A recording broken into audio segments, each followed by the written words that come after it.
આજે અમે અમેરિકામાં વસતા ભારતીયો માટે એક ખૂબ જ મહત્વના સમાચાર લઈને આવ્યા છીએ, જે સીધી રીતે તમારા જીવનને અસર કરશે.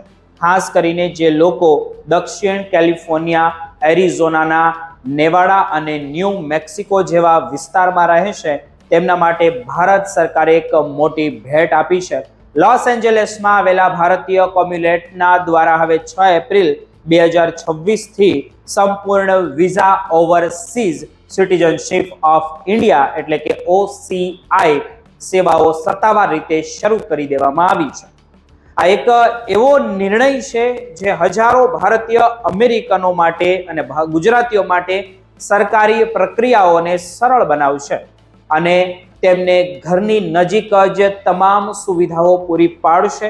અત્યાર સુધી આ 4 રાજ્યોમાં રહેતા ભારતીયોએ પોતાની દરેક નાની મોટી જરૂરિયાત માટે સાન ફ્રાન્સિસ્કોના કોમ્યુલેટ પર નિર્ભર રહેવું પડતું હતું, જેમના કારણે દસ્તાવેજો મોકલવામાં વિલંબ થતો હતો અને ક્યારેક તો સામાન્ય કામ માટે પણ મહિનાઓ નીકળી જતા હતા. પરંતુ હવે આ બધી મુશ્કેલીઓનો અંત આવી ગયો હોય તેવું લાગી રહ્યું છે, કારણ કે લોસ એન્જલસ કોમ્યુલેટ હવે સીધી રીતે આ 4 રાજ્યોની વિઝા અને OCI અરજીઓ સ્વીકારશે.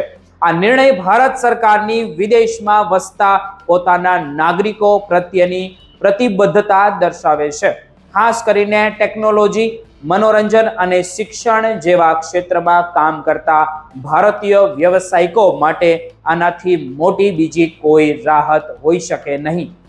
અહીં એ સમજવું ખૂબ જ જરૂરી છે કે આ ફેરફાર માત્ર અડધો નથી, પરંતુ આ રાજ્યોની સંપૂર્ણ કાર્યભાર હવે લોસ એન્જલસ હસ્તક રહેશે, જેથી કામ કરવાની ગતિ વધશે અને જૂની પેન્ડિંગ અરજીઓ પણ ઝડપથી નિકાલ થશે.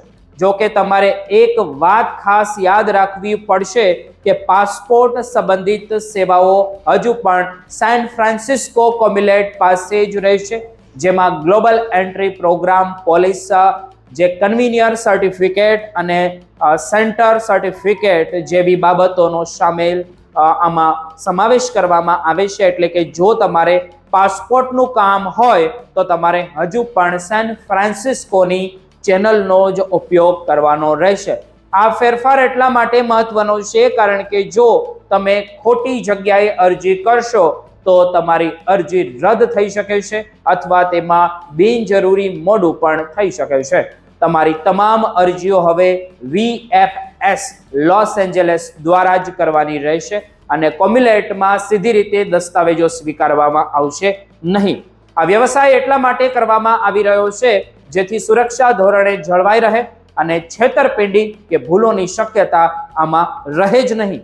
ભારત સરકારે લોકોને ખાસ ચેતવણી પણ આપી છે કે વિઝા માટે કોઈ પણ ખાનગી એજન્ટ કે અનઅધિકૃત વેબસાઇટનો ઉપયોગ ન કરવો જોઈએ. માત્ર અધિકૃત સરકારી પોર્ટલનો જ આગ્રહ તમારે રાખવાનો છે.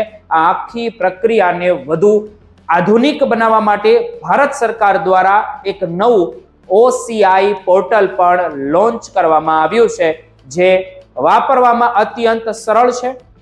આ પોર્ટલ પર તમે તમારા દસ્તાવેજો સરળતાથી અપલોડ પણ કરી શકશો.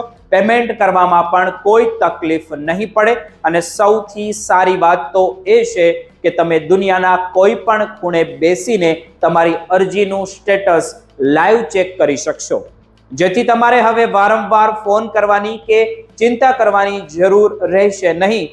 નિષ્ણાંતોનું એવું કહેવું છે કે ભલે આ ટેકનોલોજી આવી ગઈ હોય, પરંતુ અરજી કરતી વખતે તમારી સાવધાની સૌથી વધુ જરૂરી છે. દસ્તાવેજોમાં નાની ભૂલ કે નબળી ક્વોલિટીના સ્કેન ફોટો તમારી અરજીને અટકાવી શકે છે. આ બધો જ બદલાવ ભારત અને અમેરિકા વચ્ચેના મજબૂત થતા સંબંધોનો એક ભાગ છે, જેમાં વેપાર અને ટેકનોલોજીની સાથે સામાન્ય લોકોની સુવિધાને પણ કેન્દ્રમાં રાખવામાં આવી છે. આગામી દિવસોમાં ભારતના વિદેશ સચિવ વિક્રમ મિસરીએ અમેરિકાની મુલાકાત પણ થવાની છે, જેમાં આ દિશામાં વધુ મોટા નિર્ણયો લેવાય તેવી પૂરી શક્યતા દેખાઈ રહી છે.